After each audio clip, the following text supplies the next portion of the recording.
Did you know that men apply for jobs when they meet about 60% of the qualifications, whereas women apply for them when they meet 100% of the qualification, 100% of qualifications? That's insane, right? So if you're struggling with imposter syndrome, this video is for you. Hello, I'm Julia from Grad Skills Pro, and in this video, we're going to talk about some of the reasons for imposter syndrome, what you can do about it, and we'll end with a personal story if you want to stick around for that. So what is imposter syndrome? Imposter syndrome is when you doubt your skills and you feel like you don't belong, and you have the feeling that you're going to be exposed as a fraud any second. And so this happens actually quite a bit in higher education, in graduate school, in academia, where you compare yourself to your peers and you're thinking like, I just don't belong here. I'm at the wrong place. Let's talk about some of the reasons for imposter syndrome. One reason is perfectionism in graduate school. Why do so many PhD students and grad students and people in academia have imposter syndrome? And this is not just for grad students or for postdocs, but it's also once you have your PhD and you become a professor, there's so many stages in your life when you can suffer from imposter syndrome. Because we're trained scientists and we're trained to think in right and wrong. This the answer is right. This is a good outcome. And wrong is, oh, this is a wrong answer. This experiment is failing. We're used to thinking in these two categories, right or wrong. And once we realize that we're doing science, we're doing things where you don't know the answer and you have to figure it out and you don't know what is right or wrong, it can often lead to the symptom that you feel like you don't know what you're talking about. You don't know where this is going. You don't have an answer. And the knowledge of not having an answer is actually pretty freeing if you think about it, because in school, throughout your, elementary school, middle school, high school, college, you're always supposed to have an answer. It's like, oh, what's the answer for this question? And you're supposed to know it, right? But once you're in science and you realize you are working in uncharted territory, you don't know the answer to these questions.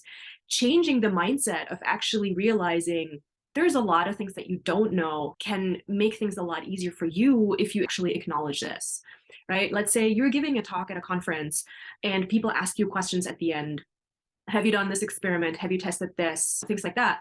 When you actually realize that you can say, I don't know the answer to this, we haven't done this experiment, this is a good one to try, or this is the next step in our experimental pipeline, then this is actually very freeing because you can acknowledge that there's something that you don't know and you don't have to appear that you know everything, right? And so this is definitely one of the things that can be very freeing if you're suffering from imposter syndrome, just the sheer knowledge of you can say you don't know and it's okay. Then the other thing is really perfectionism in the sense that we are trained to get everything done. We've always excelled. We were good in high school. We were good in college, which is why we ended up here. We ended up in higher education and at a university where we are moving into uncharted territory. But with that comes the problem that the expectations on you are a lot higher. And especially when it comes to workload, there is no, oh, I've done my homework and now I'm done and now I have free time. No, there's always going to be a million questions to be answered in science because the world is wide open. The questions to be answered are infinite. And so therefore, you have to realize you want to get everything done and you want to do all of these experiments and you might have to be a teaching assistant and you want to have all of these projects, right? But you cannot possibly get all of these done. And therefore, it leads to imposter syndrome because you're trying to be everything to everyone. And that is the losing battle. And once you realize that, it's actually like a lot easier. Once you set boundaries and say, no, I can't do everything. I can't be everything to everyone. It's a lot easier. Another reason is nonlinear career paths or non-traditional career paths, or even being in interdisciplinary research, right? Maybe you took a gap year and went to France as an au pair. Maybe you did some research in industry for a year and you find yourself in places that you didn't expect before. Maybe there's something that you never thought you would get into, right? But you are in there now and you have to figure out how to adapt to your environment and how to adapt to your surroundings. And this is especially also true in interdisciplinary research, where you're basically interacting with all of these experts from many different areas. And so many times will there be a time when you feel like I can't keep up with that. I cannot possibly know everything there's to know about biology and chemistry and computer science and math. Like, it's impossible. You interact a lot with experts in each area and you feel like you can't know everything, and therefore this leads to imposter syndrome and you feel like you don't belong. Before we get into the next tip, if you like this video, give it a like and hit the subscribe button if you want to get more tips on how to succeed in grad school and in academia. I have videos coming out every week. So another reason for imposter syndrome is comparisons, and also social media comparisons, right? So you compare yourself to your peers and you compare your own experience and your own story to your peers. Social media comparisons is one of the things, because oftentimes on social media, people paint a very glamorous picture of what their life or work or lifestyle looks like. And you start to wonder, why do I not have such a glamorous life? Why do I not have XYZ, right? The other thing is that you compare your inner state, your inner emotional state, with other people's outer state, how they present themselves, all the beautiful pictures and videos on social media. And so you think, oh my gosh, they must have a great life, simply because they don't actually show the time when they are in tears and they feel like a failure and they don't know how to keep going. And comparing your inner emotional state to other people's external state is really not a good thing to do, simply because you will always feel like you're not up to par. So the other thing is with comparisons is productivity. And especially in the last few years, the last decade, there has been such an emphasis on productivity, how to be more productive, top 10 tips for productivity, like all of these things. You always want to crank out more and more things. You always want to get more done. You always want to achieve more things, right? But the problem with this is our bodies are not made for this. Our brains are not made for this. You cannot always be productive. So you have to have times when your body needs rest, your mind needs rest. You need to hang out with your friends. You need to sleep. You need to work out. You need to go hiking. There's not a lot of emphasis on that on social media or in general in our society nowadays. And therefore, you always feel like, oh, I haven't done this. I haven't done that. And so this is one of the other reasons where imposter syndrome comes from, because you feel like, I haven't done enough. And I'm here to tell you it's okay. You cannot always be productive. Another reason for imposter syndrome is stereotype threat. And what this basically means is, like, you might look very different from everyone else at the table. You might be the first generation in your family that goes to college or goes to graduate school. You might be the first woman of color in your lab. You might be the first neurodivergent person that you see in your department. Like, all of these things, is like you don't see anybody who is similar to you around you, and therefore you might feel like, I don't belong. And that's a huge problem, because especially when it comes to increasing diversity in the sciences, in STEM, in academia, we need everyone. We need people like you, whether this is across race and gender identity, disabilities, really anything. We need diversity, and we need people who look like you and who look different. Even if you're the first, that basically means you're a trailblazer. And congratulations, keep going. You are at the right place. Another reason for imposter syndrome is a lack of mentorship or support. And this really goes a long way, because if you don't have mentors, or if you don't have a supportive network, that can really make it feel very difficult, because you can't really talk to anybody about these emotions. And sometimes, and especially when you are in a training position and you have these feelings, you need somebody to tell you are at the right place and it's going to be okay and you will get there.